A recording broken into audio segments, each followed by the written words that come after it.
त्याला काय म्हणता का? तीन रोड आपण कॉन्क्रीटचे घेतलेले.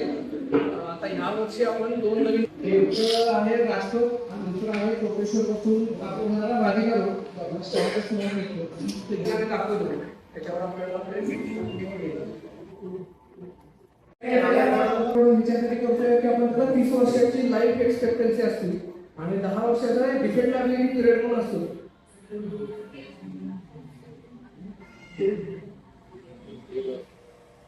कारण 1.85 किलोमीटरचा राधिका रोड आहे आणि 1.16 किलोमीटरचा राष्ट्र आहे. अशी आताची परिस्थिती आहे. 15 मीटर वाईडनिंग आहे रोडचं राष्ट्राचं आणि 12 मीटर वाईडनिंग आहे राधिका रोडचं. फुटपाथ येणार आहे. फुटपाथच्या वर रोडच्या वर आपण स्ट्रीट फर्निचर आहे, सिट आउट्स काही आहेत किंवा काही ठिकाणी छोटे हॉकर झोन जर करता आले आपल्याला, स्ट्रीट लाईट आहे, हे प्लांटेशन ह्या गोष्टी आपण घेतोय. 3T म्हणजे ऑप्टिकल फायबर केबल आणि भविष्याचं इलेक्ट्रिकलची कनेक्शन किंवा गॅस कनेक्शन साठी जी युटिलिटी आहे प्लस जी आता ओव्हरहेड केबल आहे ते आपण अंडरग्राउंड करतोय. रस्त्याच्या दोन्ही बाजूला सेपरेट डिस्ट्रीब्युशन लाईन टाकतोय पाणी पुरवठ्यासाठी. मला प्रस्ताव बघायची गरज नाही, त्याचे कनेक्शन त्याच साईडने आपल्याला देता येते. शासनाला प्रस्ताव मार्च त्याच्यात आम्ही हा प्रस्ताव पाठवला. त्याचा उल्लेख केला पण आम्ही पहिला मागं पण केलं की प्रस्ताव झालं करून ऍक्च्युअली रस्त्याची उंची जी होती ती बरीच खाली होती. आता आपण जसे केले की आपण हा रोड जो आहे तसा आपण जुना आर्ट सगळा एक्स्टोवेट करणार कोणी. पूर्वीचे जे डांबर वगैरे ते मशीन हे माणसं लावून म्हणजे मशीन आता आले. मशीन पूर्ण रस्ता जो आहे तो पूर्ण सगळा काढायचा आणि मग परत त्याचं सगळे जे काही सर्फिसिंग वगैरे करून मग पेवरनं कॉन्क्रीट करायचं, हातानं वगैरे हे नाही. असं हे आता त्याचं जे लाईन आता कामं करताना काही अडचणी येणार.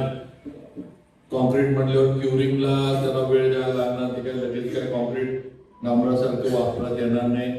त्यामुळं मेजर प्रॉब्लेम एक आहे की काय म्हणायचं वाहतूक, पार्किंग आणि जे आपली जी मुख्य बाजारपेठ तुमची जी आहे तिथलं थोडं कष्ट करा. आपण हा रोड कुठनं करतोय नगरपालिका ते राजवाडा आणि राजवाड्याचं सगळं आपण ते रिक्षा पार्किंग जे करतात ते आणि ही बाजू गोलबागेच्या इकडचे असं सगळं आपण त्याच्यामध्ये जरूर करतोय.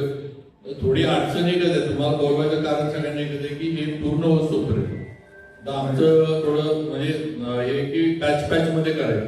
म्हणजे समजा नगरपालिकापासून काम चालू केलं तर नगरपालिका ते अगदी काय म्हणतात अमरदादांचं घर म्हणा म्हणजे जेवढं उरकता येईल तेवढंच आधी उरकायचं म्हणजे तिथून पुढचा त्याच्यामुळे मागचा रोड वापरात येईल किंवा आता जे सोयीस्कर किंवा एक साइड जरी करता येत आलं, एक साइड करता येत आली तर एक साइड आधी करायची आणि मग दुसरी साइड करायची.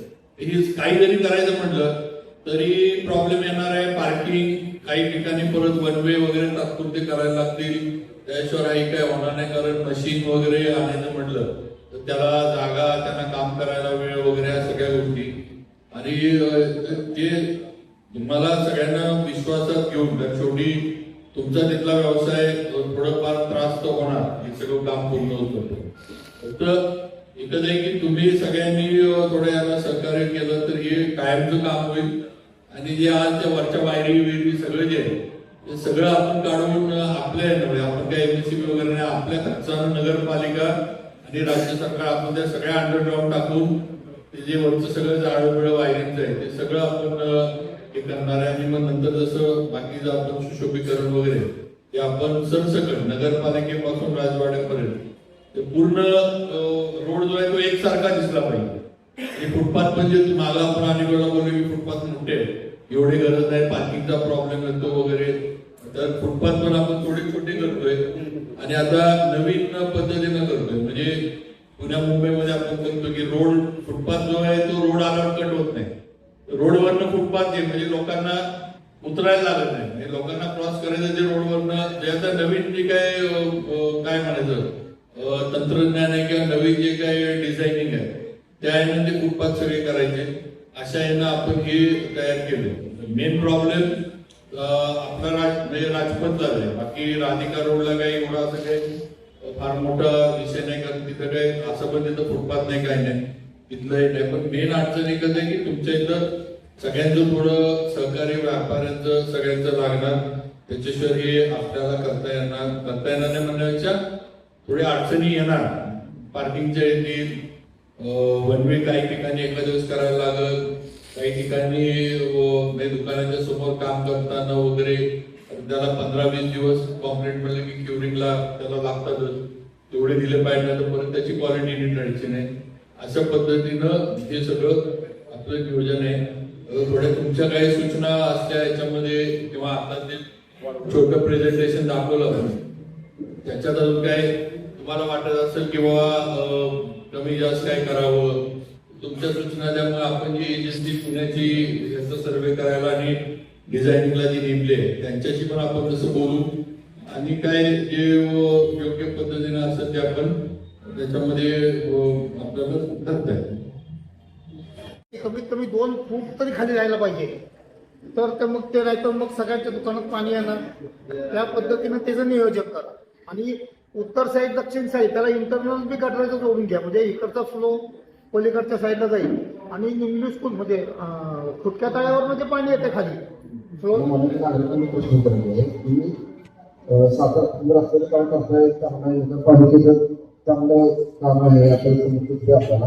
मात्र मला असं प्रश्न की पार्किंग मिळत नाही, पार्किंगची सुविधा तुम्ही करताय खरं फुटपाथ गाडी करताय, पण ज्या बिल्डिंग हॉटेल व्यापार त्याला पार्किंग होत नाही, त्याला नगरपालिका ते का लक्ष घालत की त्यांना ते पार्किंग काय करतात, खाली गाडी करतात, त्यामुळे पार्किंगची समस्या उद्भवत नाही, त्यामुळे सुद्धा लक्ष येत नाही. म्हणजे पार्किंग म्हणजे ज्या बिल्डिंग त्यांनी मागच्या साईडला पार्किंग केलं जातं, मग ग्राहकांनी येत नाही, मागच्या साईडला पार्किंग लावून मग ग्राहकांनी पुढे येतात. मग हा प्रश्न मोठा दिलेला आहे ना, व्यापाऱ्यांनी पण सहकार्य करावं. व्यापाऱ्यांनी जेव्हा डेव्हलपमेंट करत असताना तुम्ही पार्किंगला खाली जागा ठेवा ना, एक नागरिक पण प्रश्न येत असतो, त्या सगळ्यांनी बोलायला